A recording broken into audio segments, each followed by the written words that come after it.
telu saurupan. Ora bakal aku wedi karo Kurawa. Sapa sing ketok? Apa dianggep aku iso nandingi Sata Kurawa? Ya aku nek ora ganti. Nek ora salin wujud satriya sing pengpengan perang wis ora gayeng perange karo Kurawa. Ya, titenono, tandangana Bagong Lega. Kipate? Pripun? Ampun mriki lho. Lah pripun? Isen kula. Iki pokal gawene sapa iki keparan karepe dhewe.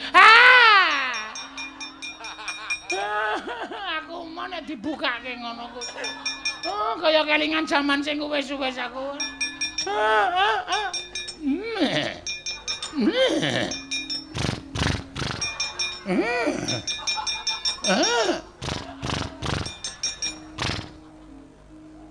Kok le jembin.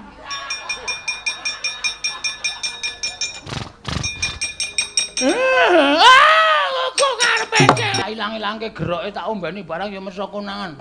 Pinter tenan Baladewa. Wis ah. Kala cacak menawa cara lakonane. Nek Sinuwun Mandhar mateni aku ben dipateni. Candak kowe aja mlayu, Bang. Wah, dalah.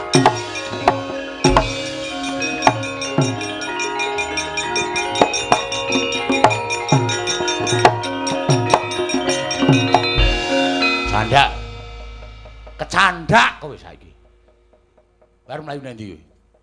Ora mlayu wis ora ana dalane. Ayo saiki kowe manut ora? Manut pripun? Kowe bali. Nyaketen niku bali. Yo. Wis ora ana ojek. Ngrekoso kula le mulih. Bali ora? Mboten ajeng wangsul. Wani karo Baladewa. Mboten ajeng wantun. Nek ora wani bali. Mboten ajeng wangsul. Tegese wani karo Baladewa? Mboten ajeng wantun. Kowe iki jane piye to? Ya ngene iki asline. Wah, setan alas. Bagong, Nun. Aku wis ditanggungke karo Yai Prabu Duryudana supaya iso kelakon mboyong Waradrupadi dikaro dening Bawa Penembahan Durna. Ning nganti aku gagal mboyong Yai Waradrupadi, aku bakal napa duka saka Yai Prabu Duryudana. Mula aku tetep kudu mentala karo kowe. Terus kowe bali ora? Mboten. Tetep ajeng garwa Dewi Waradrupadi. Ora ngilu karo gedhokmu. Pun ta. Tresna niku mboten perkara bagus elek. Sapa ngerti kula mangke ketemu Waradrupadi, Waradrupadi purun kali kula. Lho, sapa ngerti? Nek ngono ora gelem minggat ngarepe Baladewa. Mboten. Satampang karamasane. Angel tenan nek omong nek karo wong wedok iki nek lagi pertama kaya ilate iki kaku. Sak pengkeripun Sinuwun Prabu Puntadewa. Kula nika namung badhe ngreksa asma panjenengan. Tegese ampun ngantos disenggol dening priya sanes, ampun ngantos dipun kajengaken dening priya sanes. Mila niki sisteme kawin kontrak. Aku duwe anak karo kowe piye? Sesuk nek Sinuwun Puntadewa rawuh, anake dipacul ndase. Kuwi jenenge ora duwe rasa kamanungsan. Nek upama Sinuwun Puntadewa gelem nampa ya wis ra apa-apa anakmu tak monge. Monggo, monggo. Daripada kula omong dadi kere. Lu sampeyan sing momong. Iya. Berarti ya wis mbangane aku dipek ratu kono-kono. Akeh sing padha ngayunake kelawan aku.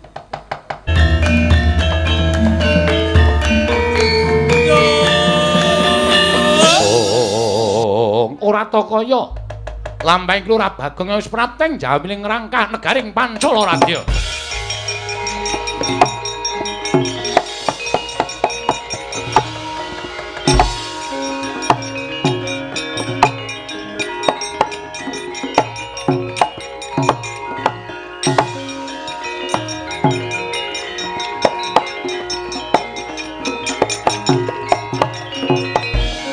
Bagong yen malegang-legong Pana kawaning para Pandhawa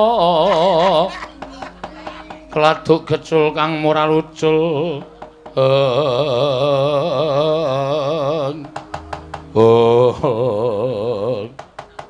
kowe lha ora kenyono-nyono lah kok malah nampa penantanging Begawan Durna. Durna tak bledhek kok dadi ngawe sangganing para Sata Kurawa. Apa dikira Bagong ijen kaya ngene iki ming wong loro saudon telu saurupan. Ora bakal wedi karo Kurawa. Sapa sing ketok?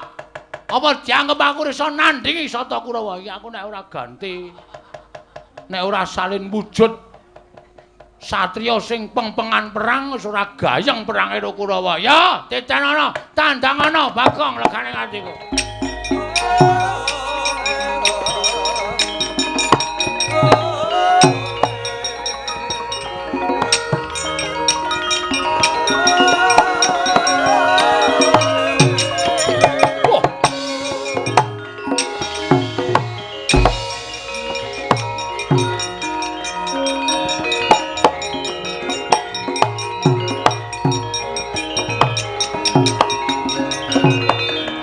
Bapak keperanggul mungguing ayuda kepapak bawatnya bentar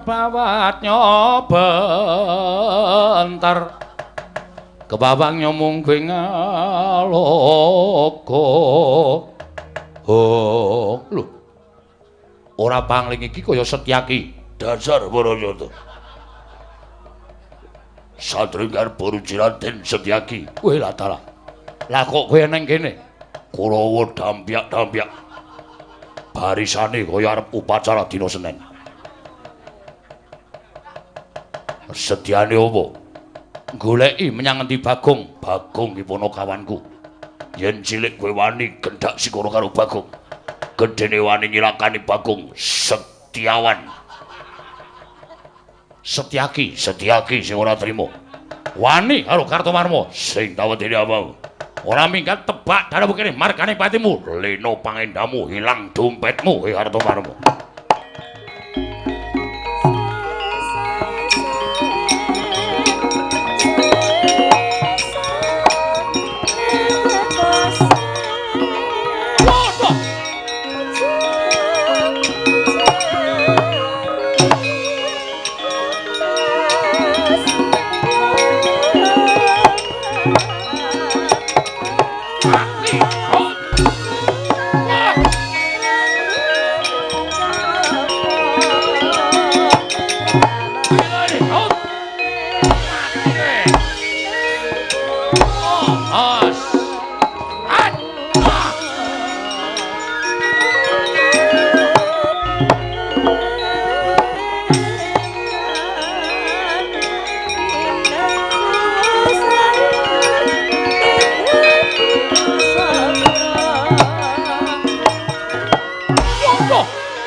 Dan Gatotkaca dasar Kebarayata mati mati oh waduh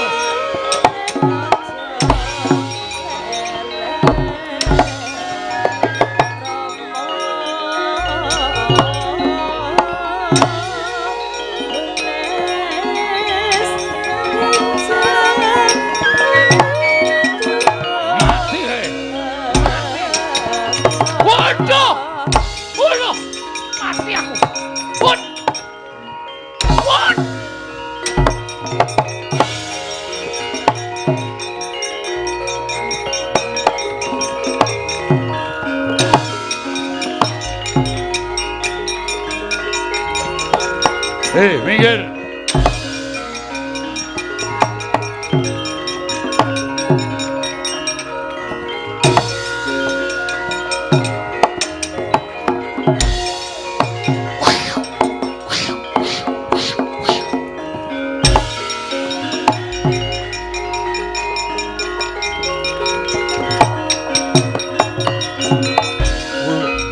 Ora pangling iki Anoman barang ning Pancala.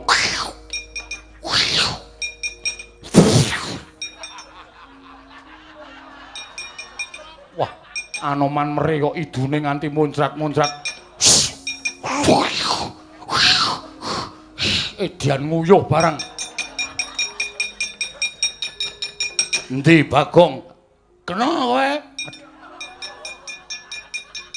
Ketemu karo Bagong yen iso nglangkahi. Kuandane Sariman. Sariman aku Anoman. Mati dening aku pangkau tak ayone. Mati aku. Wah, iya.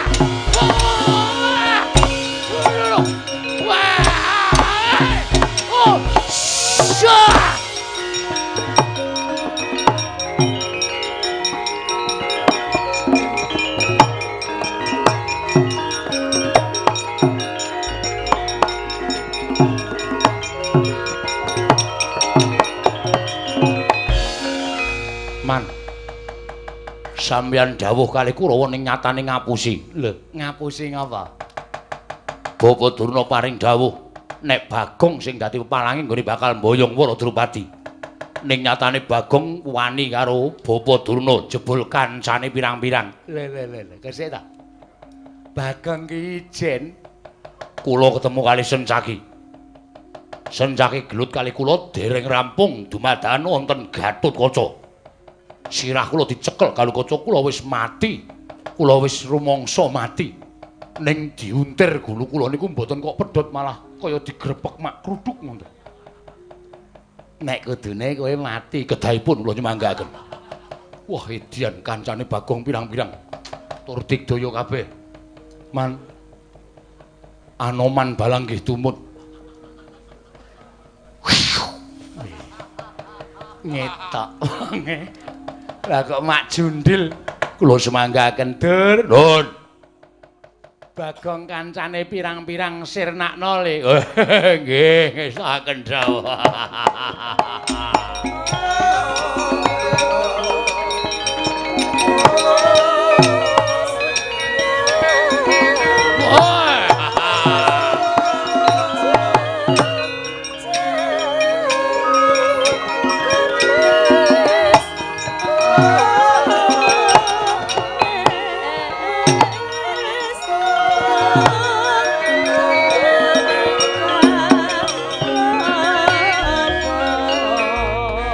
Dursasana barang kok maju iki. Nek ora dadi sing luwih gedhe, iso diajar aku ya. Ora wedi mungsuh sapa wae aku.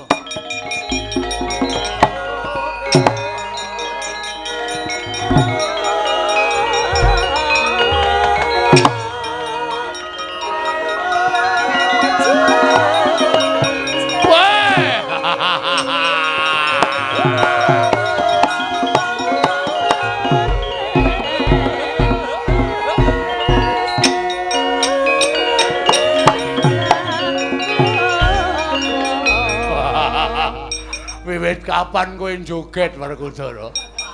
Wah, sapa ngerti gubuk asmara. Aku seneng joget. Edan. Oh, Werkudara iki. Wah. Dasar Bharanyata. Wah, suaramu kok serak iki ngopo? Wah, kokean karaoke. Wah, demit. Kakang Dursasana. Werkudara winti Bagong? Bagong iki padha kawanku. Sopo ya arep gedasi ora karo Bagong, aku sing ora trima. Wah, omonganmu kaya wong mendem ngono. Iya, Ngek. Ya ngek. Satriya kok ya ngek. Mati ning aku. Wah, idak mati kowe. Kaya apa aku sing tekaning mati. Iya. Ayo. Ojan.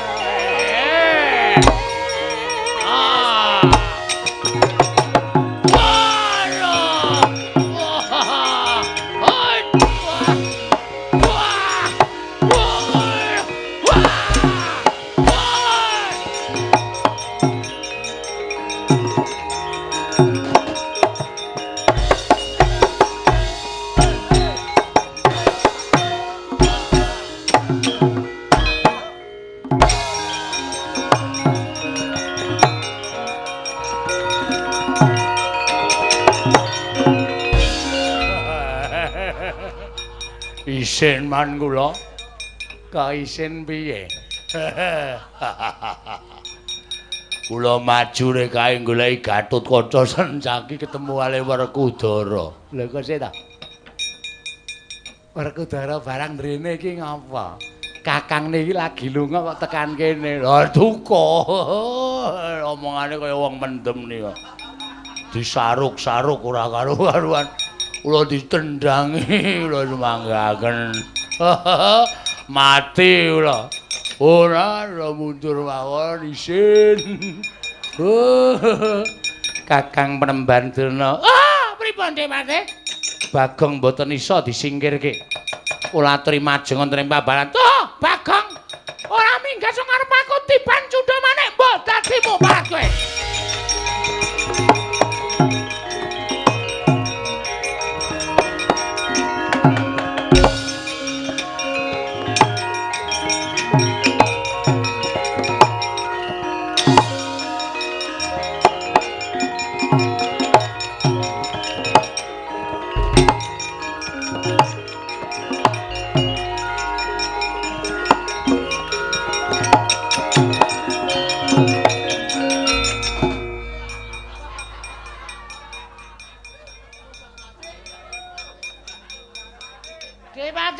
Pripun?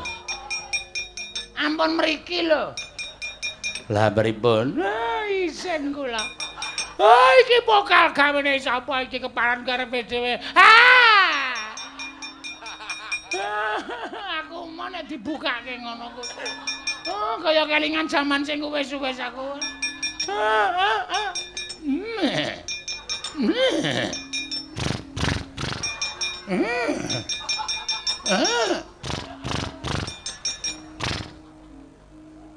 Kok le jembing.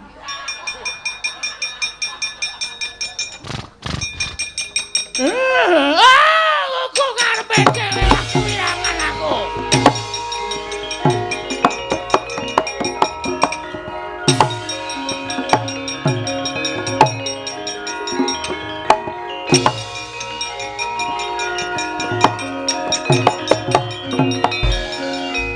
Bawa dulu terus ndi? Wirangan, Ger. Bagong gawe wirang wong sepirang-pirang. Bagong iso malik napa-napa. Lho, malik napa-napa pripun? Kula nek crita malah isin. Lho kok isin pripun? Bagong iso malik Setyaki, iso malik Gatotkaca, iso malik Werkudara.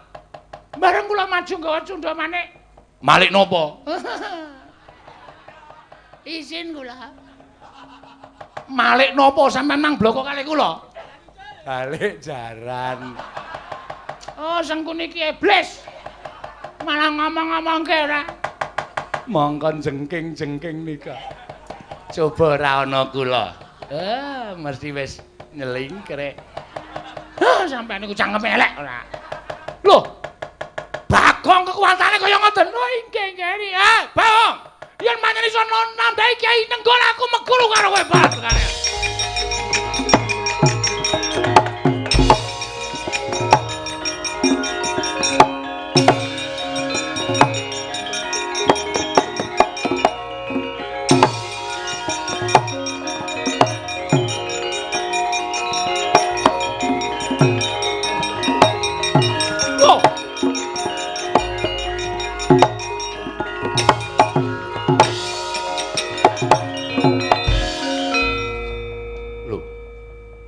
Lho iki ora pangling Yai Ndrawati. Kanggo Prabu. Kula aturi sareng sawetawis. Niwang Sukmana mangadil luwih ana sasmitaning sun jagat masesane Bathara. Kanggo Prabu. Kanggo Prabu Baladewa kula aturi sareng. Kula aturi nyiram mawi tirtaning Banyuwangi. Menawi Kanggo Prabu lajeng tumuli ngligo Kyai Nenggala menika mboten prayogi kedadosanipun. Asu iki Bagong iki. Iki Bagong menungso ora tataran. Lah kok malih Ratu Ndrawati. Kanggo Prabu sampun paring pangandika ingkang mboten sadèrèng iki. Menika ingkang Rayeng Ndrawati ya Prabu. ingkang rayeng Darawati. Darawati dengkulmu mlocot. Dengkul panjenengan nggih mlocot. Edan iki piye to iki? Iki karepe piye? Koko Prabu, menawi panjenengan ngginakaken senjata cakra, kula ugi mboten badhe wang-wang. Mboten badhe kekilapan, sarta kula mboten badhe ragu-ragu. Ngginakaken senjata ceraka. Apa? Ceraka. Cakra. Nah, kados pangandika panjenengan. Sameneika Kyai Nenggala dipun du karo senjata cakra. Kowe tak tamani Nenggala mesti mati. Mboten saged kula mundi Sekar Kembang Setaman. Cangkeme kowe klira-kliru ngono kok. Sekar Wijaya Kesuma menika dados panguripane wong sak bumi. Sinten ingkang sampun pejah menika dipun ungkuli Sekar Wijaya Kesuma menika sabet gesang malih. Ingkang sampun pejah dipun ungkuli Wijaya Kesuma saged gesang malih. Mila Wijaya Kesuma menika dipun suwun supados kinarya obat kuat. Koko Prabu. Koko Prabu. Nek panjenengan mboten atus monggo dipun puthaken blek gelandang Nenggala legane ati wae.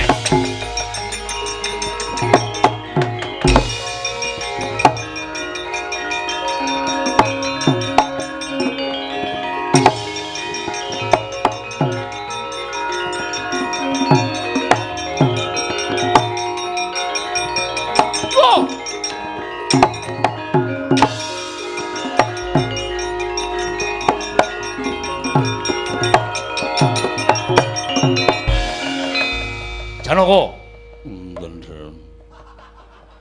Janaka, undendrem. Si Adi ngerti, Yai Prabu Kresna menyang endi?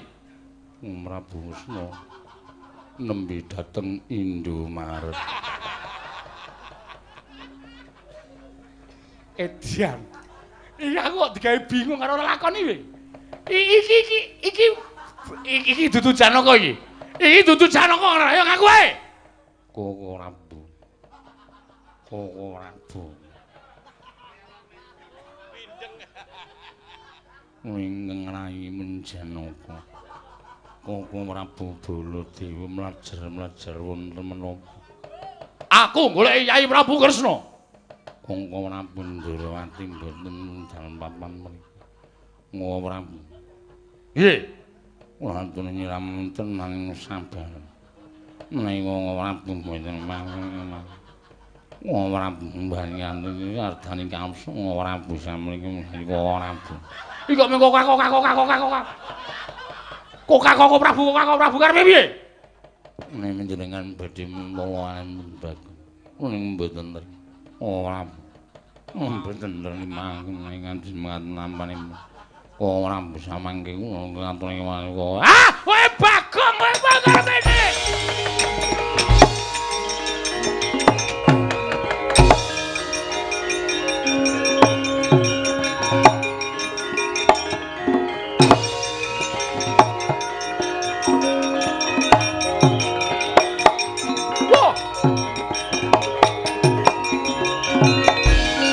Pakde mlayu-mlayu napa Pakde? Pakde Mandura mlayu-mlayu nang ngopo Pakde? Nek pancen Pakde duwe kerepetan kandha karo Antasena, aku sing bakal nglampahi Pakde. Anak kula nang Antasena. Aku anakmu nang Pakde.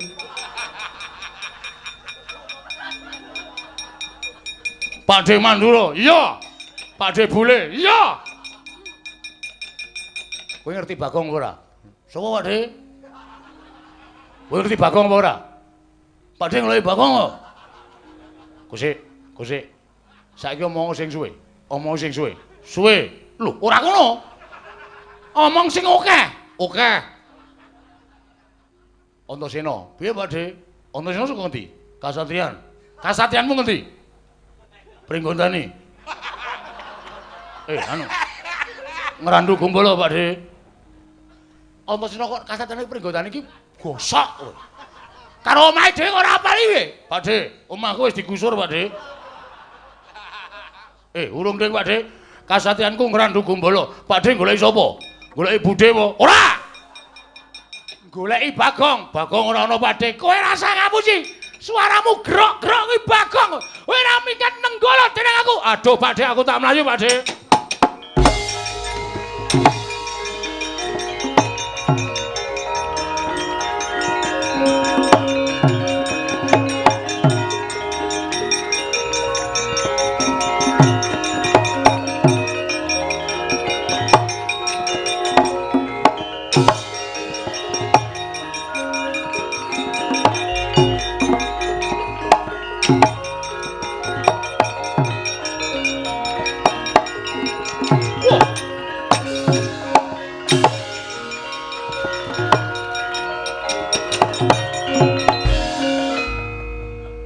Anak Prabu,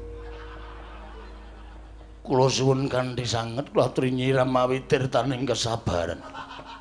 Sedaya perkawis menika mboten badhe paripurna menawi namung kinarya gejegan. Anak Prabu tiyang agung. Paman Prabu Pancala kula nyuwun pangapunten sakalangkung kathah mboten dados menapa nggih. Namung kula kanthi sanget kula suwun kula sampun panggihan kan anak kula pun Wara Drupadi. Paman wonten dawuh. Kados menika wartosipun. Yai Wara Drupadi sagang ladosi bapa Panembantuna menapa mboten? Kula sampun nanting dhateng anak kula pun Wara Trikandi, Anu Wara Drupadi. Supados badhe ngladosi kalian kadang kula tunggal guru duk nalika wonten SD Negeri Impres.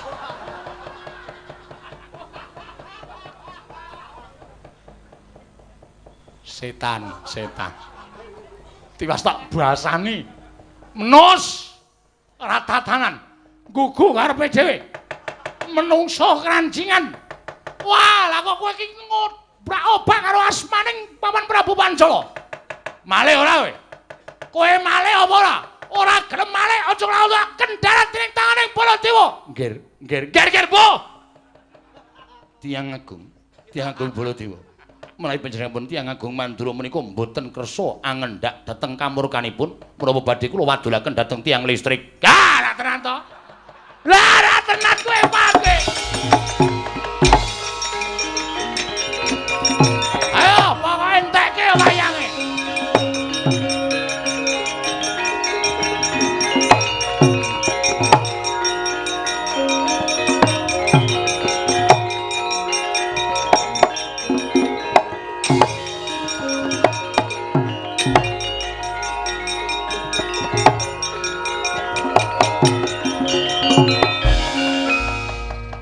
Wis kentekan wayang ngantian. Sing nang eblek wis tak tokke kabeh. Wis tetep konangan aku iki suarane ra iso ngapusi kok. Wis tak ilang-ilangke geroke tak ombeni barang ya mesa konangan. Pinter tenan Baladewa. Wis ah. Kala cacak menawa lakonane. Nek sinuwun mandhar mateni aku ben dipateni. Candak kowe aja mlayu, Bang. Wah, dalah.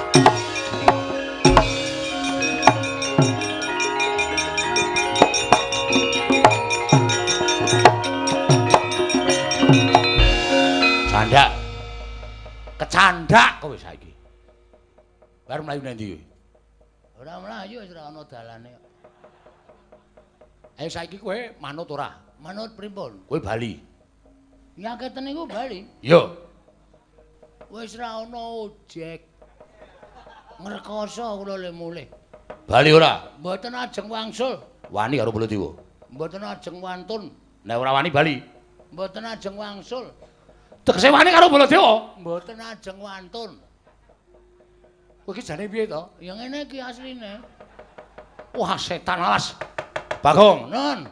Aku wis ditanggungke karo Yai Prabu Duryudana supaya iso kelakon mboyong Wara Drupadi dikaro dening Bapa Panembantuna. Ning nganti aku gagal mboyong Yai Wara Drupadi, aku bakal nampa duka saka Yai Prabu Duryudana. Mula aku tetep kudu mentala karo kowe. Terus kowe bali ora? Mboten. Tetep ajeng garwa Dewi Wara Drupadi. Ora ngilu karo gedhokmu. Pun ta. Tresna niku mboten perkara bagus elek. Sapa ngerti kula mangke ketemu Wara Drupadi purun kali kula. Lho, sapa ngerti? Nek ngono ora gelem minggat ngarepe Baladewa, mboten. Glandang nenggala mbuh dadimu kowe ponakan Bagong.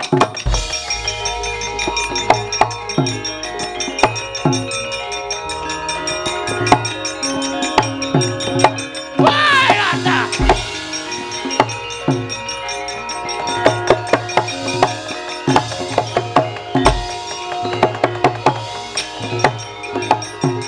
Weh, ana sing ora setuju siji.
Nalindra marwa sing sang katriku mulung mangrempak ing wadya Kurda kura rera nanggana magawe gelar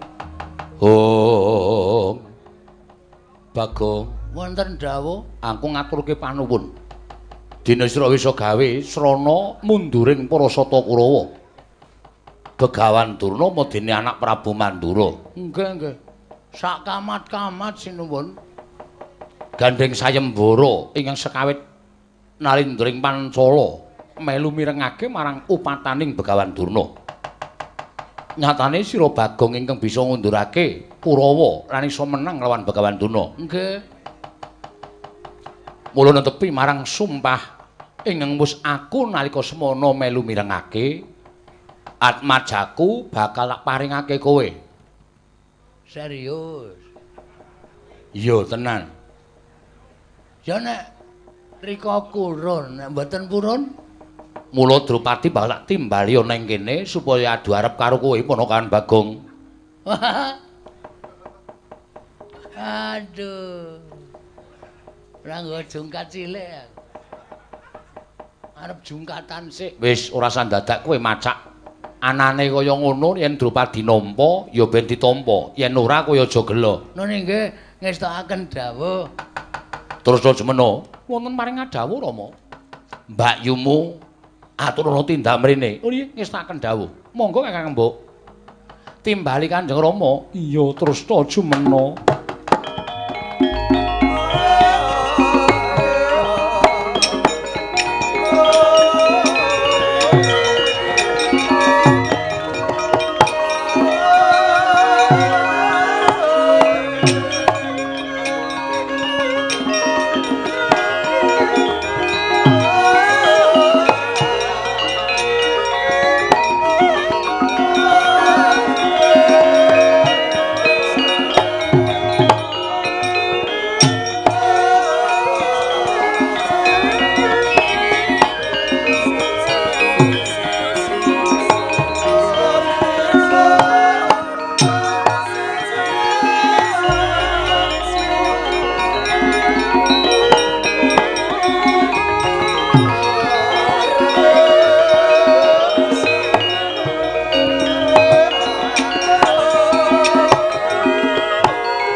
Wanodya Yutama ngambar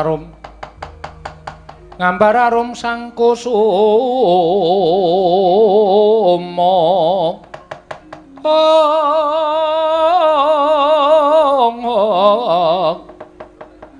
gembrang-gembrang yen ngandika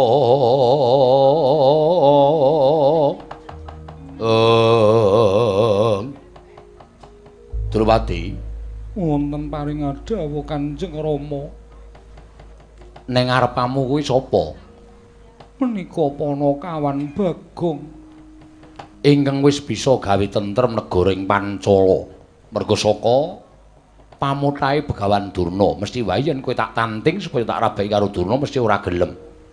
Trimah pejah. Mula gandeng kowe ora gelem tak rabai karo Begawan Durna, mongko ingkang bisa ngundurake Begawan Durna mau Bagong. Mongko Bagong duwe niat ngayomi marang kowe sak jroning kowe ditinggal karo bojomu ya kuwi anak Prabu Ngamarta. Mekaten Kanjeng Rama. Iya. Menapa dipun keparengaken kula sak rembag rumiyin kaliyan Bagong? Ya sakarepmu kono. Aku tak nglungani papan kene rembugen sing kanthi apik-apik. Nggih nggih ngestakaken dawuh. Wis kono. Bagong. Nun penake. Durung apa-apa e. Wis kon menake ta. Panakawan Bagong Wonten dawuh. Moro saiki tak takoni niatmu apa nggone bakal kepengin ngayomi kelawan aku. Satampang karamasane. Angel tenan nek ngomong nek karo wong wedok iki nek lagi pertama kaya ilate iki kaku. Sapengkeripun sinuwun Prabu Puntadewa, kula nika namung badhe ngreksa asma panjenengan. Tegese Ampun ngantos disenggol dening priya sanes, ampun ngantos dipun kajengaken dening priya sanes. Mila niki sisteme kawin kontrak. Tegese piye? Kula dados garwa panjenengan. Ning mengke nek sinuwun Puntadewa menika sampun rawuh, kula kedah ngawon panjenengan kula aturaken sinuwun Prabu Darmakusuma. Lah upama nggone tindak kuwi setahun, Panjenengan dadi bojo kula setahun. yen le tindak 2 taun, Dadi bojo kula 2 taun. yen nganti ana apa-apa upamane sing jeneng tresna kuwi jalaran saka kulina, aku campur karo kowe saking kulinane terus aku ya ketukuran rasa tresna sing gedhe. Nek upama aku terus iki mung upama lho, aku duwe anak karo kowe piye? Sesuk nek Sinuwun Puntadewa rawuh, anake dipacul ndase. Kuwi jenenge ora duwe rasa kamanungsan. Nek upama Sinuwun Puntadewa gelem nampa ya wis ra apa-apa anakmu tak monge. Monggo, monggo daripada kula momong dadi kere. Luwung sampeyan sing momong. Iya. Berarti Ya wis mbangane aku dipek ratu kono-kono. Akeh sing padha ngayunake kelawan aku. Kowe becik nek aku urip karo kowe, Bagong.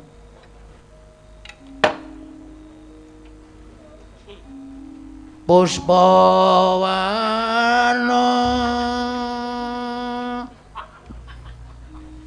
Alayub.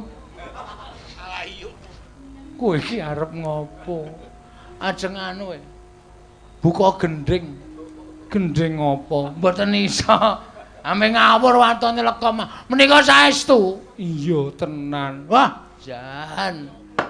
Nek ngoten kula wis ora ana tabeting antaraning Panakawan kali Bendara. Ora ana. Kemareng kula badhe ngadeg. Ya ngadeg kok saiki wae. Nggih alon-alon karang wong tuwa e. Ning ngadeg ora iso sakal. Iya. Wah, jan.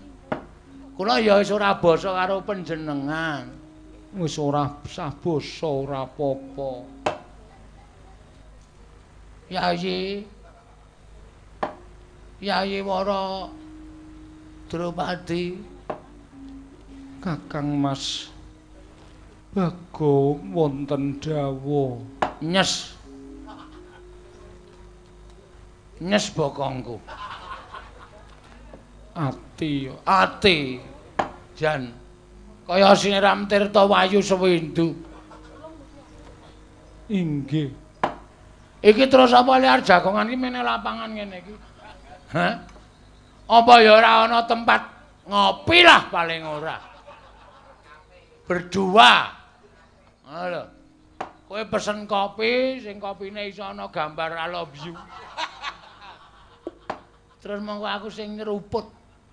Wonten Pancala mriki wonten papan kados mekaten.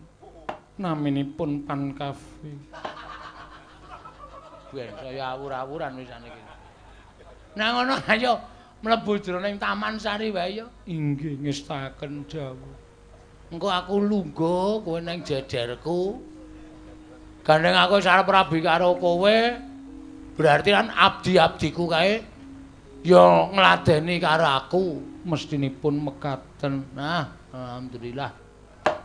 Iso apa-apa iki. Biasane ning omah mung dikongkon bojoku. Bojoku saploke ra iso mlaku kae. Nek akon sak penake dhewe mung nuthuki cangkir tek. Minta minum. Teng, minta makan. Aku padake baby panggang. Baby sister. Inggih monggo rat anu Kamas. Aja Raden. Kamas wae. Inggih kula dherekaken manjing wonten ing Taman Sari. Yo. Mangkat yo. Inggih monggo kula dherekaken. Yo ayo yoan. Inggih. Monggo Mlaku bareng ya. inggih. Aku gandeng. Gandeng yo kena, ngrangkul yo kena. Lah yo ora. Aku mau nek ngrangkul. Aku nek ngrangkul kene iki tanganku turah. Nritik terusan. Nyok ngeceki apa-apa. Inggih.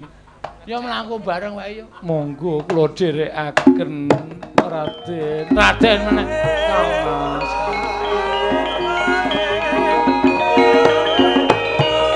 Abdi dalem arep nendi kok?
Kinantita usa uyun ayung yun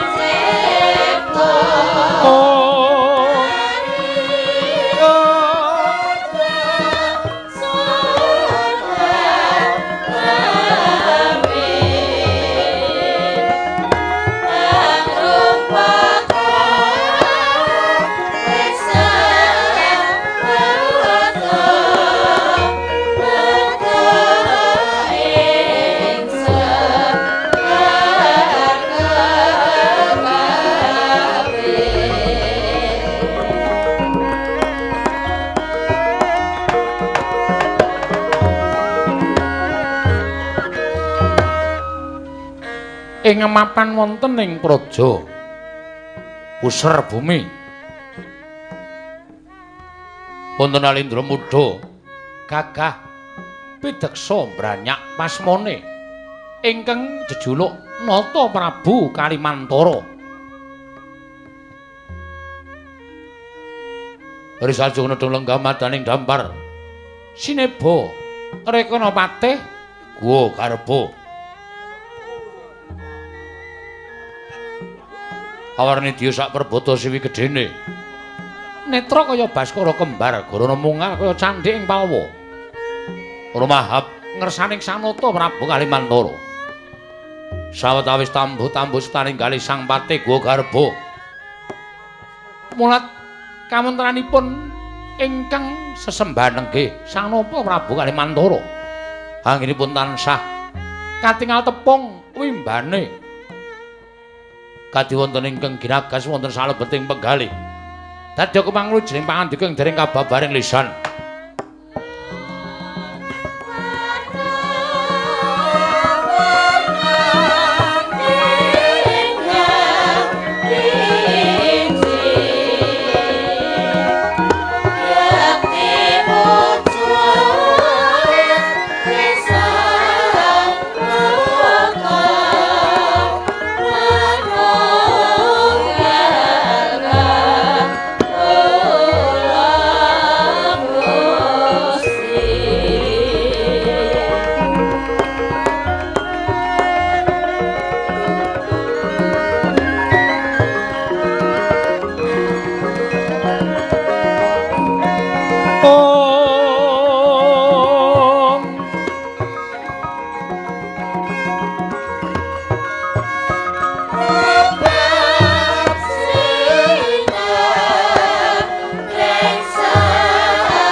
Sinongwati jagat kinari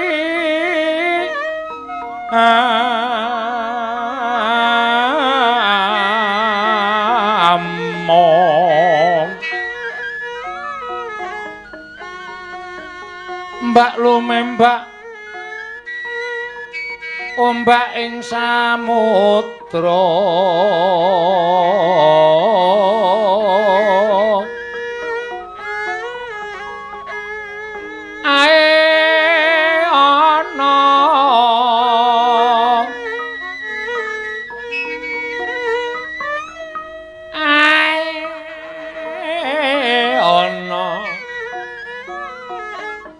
bali lumut tambra kanggon aita denceng dencengan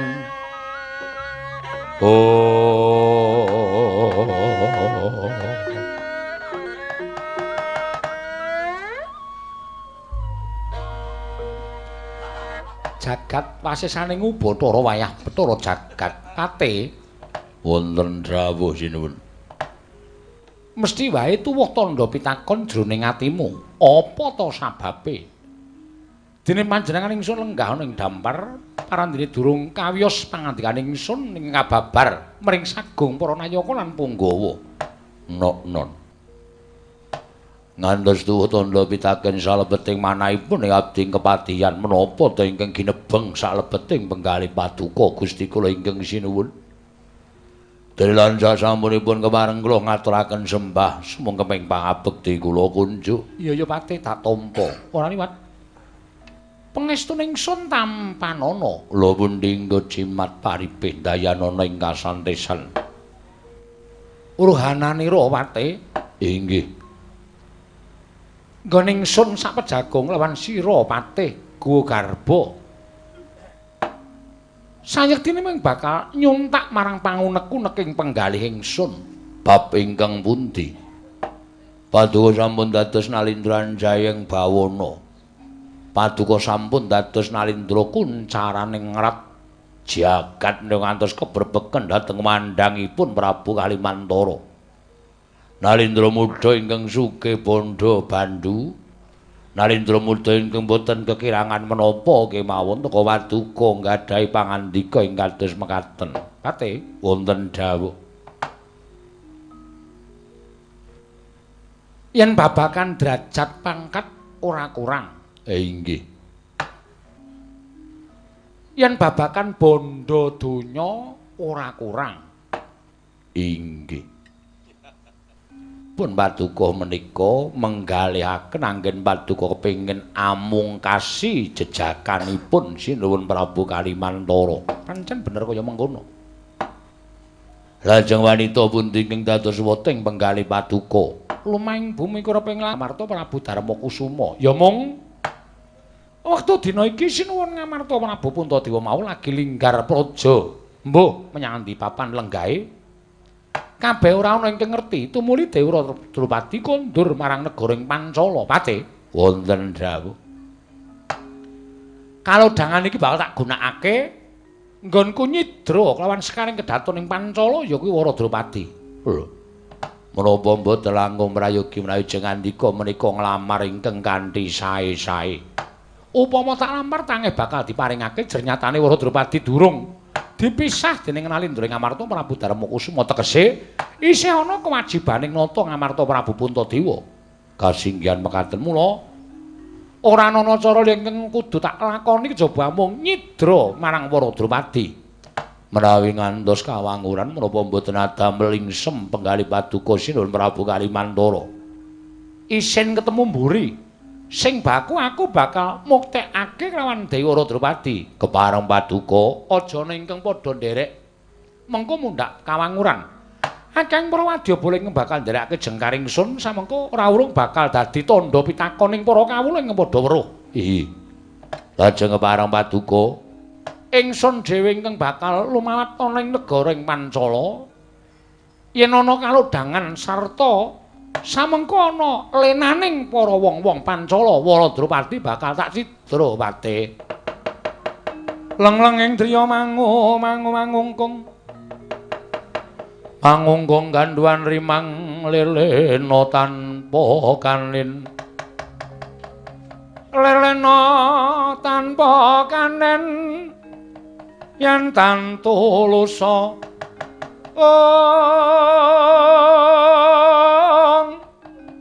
Amangku sang Dyatama Nalindra Muda. Nalindra Muda wuwuse angrerepa.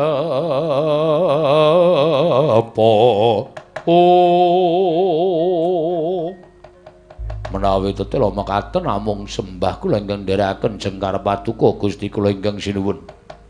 Tak jaluk pamujimu aja kendhat. Nggonmu nyuwun marang panguwasaning dat kamurwing dat muga-muga kelakon panjangkaku sembah kula ingkang nderekaken jengkar Paduka sinuwun. Ya Pati.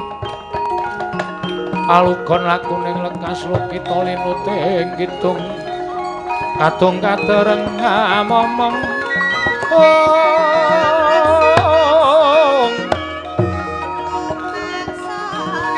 Mangun manah rahayu yana tanah kolong.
ong